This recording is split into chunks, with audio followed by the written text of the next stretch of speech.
Purify mula kay Pew. Ay, no! Pero nandun ni Hook! Hook! Mula kay Ogwen! Papalik sa kanilang Torrents. Kaltizi rito naghaharap ng entry para sa kanyang Electrifying Beast. Pero airstrike mula kay Pew para mag-zone out yung ibang members dito ng Alpha 7 Esports. Even though na-control yung Joy.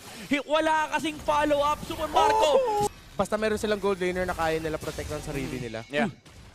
Okay. Umampas naman na, wala na yung hold defense. Knock Uy! up! Tekashi! Grabe! With the trigger kick! Pero na-strike mula dito kay Pew. Pero tumama dito yung mga damage.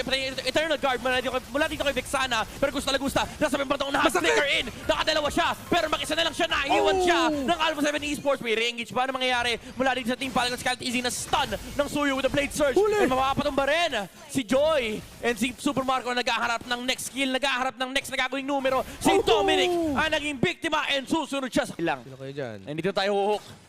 Naghahanap ng pwesto rito si Ogwen! Flicker hook!